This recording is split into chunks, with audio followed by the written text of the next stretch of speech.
সীমান্ত থেকে একের পর এক মাদকের চোরাচালান। বিভিন্ন সময়ে কৌশল বদল করে পাচার করা হয় গাঁজাসহ নানা ধরনের মাদকদ্রব্য। এবার সীমান্ত থেকে সংগ্রহ করা গাঁজার একটি বড় চালান দিনাজপুরে সরবরাহের চেষ্টা চালিয়েছিল ৩ জন মাদক কারবারি। পুলিশের হাতে আটক হয়ে মুচকি হাসি দিলেন ওই মাদক কারবারি। এমন কাণ্ডে পুরোই অবাক পুলিশ সদস্যরাও। দিনাজপুর প্রতিনিধি রাকিবুল ইসলাম রাকিবের পাঠানো তথ্যচিত্রে গভীর রাতের পুলিশের সেই অভিযানের খবর বিস্তারিত জানাচ্ছেন সহকর্মী মোহাম্মদ সোহাগ বিশ্বাস।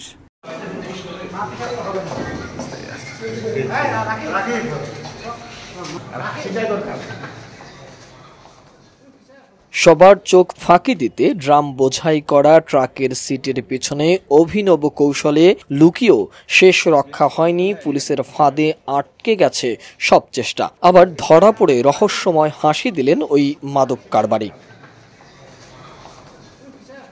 দিনাজপুরের চিরির বন্দর রোড ব্যবহার করে মাদকের একটি বড় চালান আসছে এমন তথ্যের ভিত্তিতে অভিযানে নামে চিরিবন্দর থানা পুলিশ।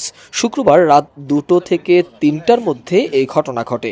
সে সময় উপজেলার রেল স্টেশন এলাকার নূরজাহান সুপার মার্কেটের সামনের রোডে ক্রসিংয়ে একটি ড্রাম ভর্তি ট্রাক যাচ্ছিল। উৎপেতে থাকা পুলিশ সন্দেহজনক ড্রাম ট্রাকটির পিছনায়। এক পর্যায়ে ট্রাকটি আটক হলেও পালিয়ে যেতে চেষ্টা করে চালক ও পাশের সিটে বসে থাকা দুজন। তাদেরকেও আটক করে পুলিশ জিজ্ঞাসাবাদ করা হয়। চালানো হয় ট্রাকে তল্লাশি। এক পর্যায়ে গাড়ি থেকে 4 বস্তা গাঁজা উদ্ধার করা হয়, যার পরিমাণ 100 কেজির মতো। জব্দ করা হয় সেসব গাঁজার বস্তা। সবার চোখ ফাঁকি দিতেই গভীর রাতে ড্রাম ট্রাকে করে এই গাঁজাগুলো নিয়ে যাওয়ার চেষ্টা করছিল, তবে শেষ রক্ষা হলো না।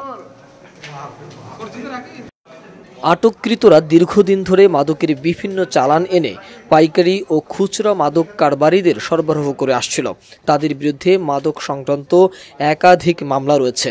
শনিবার বিকেলে সংবাদ সম্মেলনে বিষয়টি নিশ্চিত করেছেন দিনাজপুর পুলিশ সুপার শাহ ইফতেখার আহমেদ। আমাদের একটি গোয়েন্দা তথ্য ছিল যে একটি ট্রাকে করে মাদক দ্রব্য বহন করা হচ্ছে। এই তথ্যের ভিত্তিতে ভারপ্রাপ্ত কর্মকর্তা চিরিরবন্দর থানা, তিনি তার সাব ইন্সপেক্টর নূর আলম সিদ্দিক সহ একটি টিম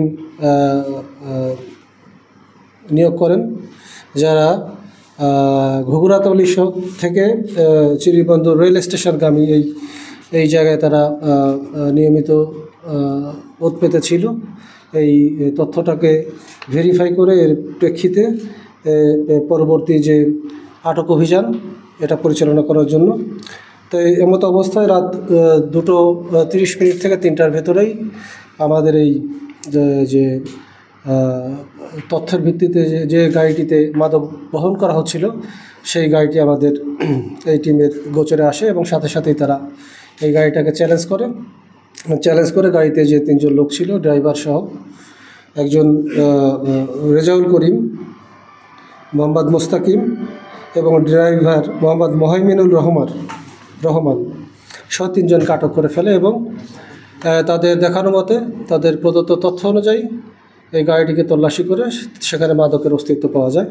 পরবর্তীতে ভারপ্রাপ্ত কর্মকর্তা নিজে ঘটনাস্থলে উপস্থিত হন এবং অন্যান্য অফিসার সহ সেখানেই এই গাড়িটি তল্লাশি করে সেখানে 4টি বড় বস্তার ভেতরে, প্রত্যেকটি বস্তায় বিভিন্ন সাইজের টোটাল 100 কেজি গাঁজা উদ্ধার হয়। এই 100 কেজি গাঁজা প্রত্যেকটি 1 কেজি করে আলাদা আলাদা করে প্যাকেট করা, যেটাকে 4টি বস্তায় তারা ঢুকিয়ে এটাকে লুকানোর চেষ্টা করছিল এবং পরিবহনের সময় তারা এই অবস্থায় রেখেছিল। সংবাদ সম্মেলনে উপস্থিত ছিলেন অতিরিক্ত পুলিশ সুপার আমিনুল করিম, অতিরিক্ত পুলিশ সুপার শিফাত ই রাব্বান সহ পুলিশের ঊর্ধ্বতন কর্মকর্তারা। হাসিটা সুন্দর। মোহাম্মদ সোহাগ বিশ্বাস, desk report, ATN news. She is brave. She is free. A generous soul with many possibilities. Blaze Skin.